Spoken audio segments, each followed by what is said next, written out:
మనం చాలా సార్లు గుడికి వెళ్ళాలి అనుకుంటాం. టికెట్స్ బుక్ చేసుకుంటాం. అన్నీ ప్లాన్ చేసుకుంటాం. కానీ కొన్నిసార్లు మాత్రం ఏదో ఒక రీజన్ వల్ల ఆగిపోతాం. కుదరకపోవచ్చు. ఏదో ఒక ఇష్యూ వల్ల కుదరకపోవచ్చు. అందుకే నేను చాలా నమ్ముతాను ఏంటంటే, దేవుడు మనం అనుకోగానే సరిపోదు. ఆయన కూడా అనుకోవాలి మనల్ని రప్పించుకోవాలి అని. అలా అయితేనే కుదురుతుంది. లేకుంటే ఏదో ఒక రకంగా ప్లాన్ ఫెయిల్ అవుతుంది. మనం ఎంత ప్లాన్ చేసుకున్నా కూడా అక్కడ ఆయన కూడా అనుకోవాలి అని అన్న విషయము చాలా గట్టిగా నమ్ముతాను. ఎందుకంటే చాలాసార్లు అది జరిగింది. కొన్నిసార్లు బాగా ప్లాన్ చేసుకున్నా కూడా ఏదో ఒక చిన్న విషయం వల్ల మనం క్యాన్సిల్ చేసుకొని ఉంటాము. కానీ ఒక్కొక్కసారి మనం ఎటో వెళ్తూ ఉంటాము, దారిలో గుడి కనిపించి ఆగి దర్శనానికి వెళ్తాము.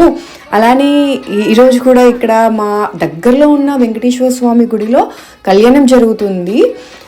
చాలా ఇయర్స్ అయినందుకు వాళ్ళు బ్రహ్మోత్సవాల్లాగా అలా చేస్తున్నారు గుళ్ళో. మేము అలా వెళ్ళాము. అప్పుడు కళ్యాణం చూసే అదృష్టం దొరికింది మాకు, స్వామివారి కళ్యాణం. అనుకోకుండా వెళ్ళాము. నార్మల్గా ఈవినింగ్ అలా వెళ్తాము, కానీ అక్కడ ఆ రోజు కళ్యాణం జరుగుతుందని తెలియదు, కానీ వెళ్ళాము. చాలా బాగా చేశారు. ఇలా చాలాసార్లు చాలామందికి జరిగి ఉంటుంది. మనం ఎక్కడో వెళ్తూ ఉంటాము, ఏదో షాపింగ్ ఇలా వెళ్తూ ఉంటాము, దారిలో గుడి కనిపించి దర్శనం చేసుకుంటాము. కొన్ని ఏమో చాలా ప్లాన్ చేసుకుంటాం, కానీ క్యాన్సిల్ అయి ఉంటాయి. సో ఇది మాత్రం గుడికి అలా దర్శనానికి వెళ్ళాలి అంటే మనం నుంచి కాదు, ఆయన కూడా రావాలి అని అనుకోవాలి. అప్పుడే జరుగుతుంది. కొన్ని అనుకోకుండా చాలా బాగా జరుగుతాయి దర్శనాలు అన్నీ. చాలా హ్యాపీగా అనిపించింది. చాలా బాగా చేశారు కళ్యాణం అంతా.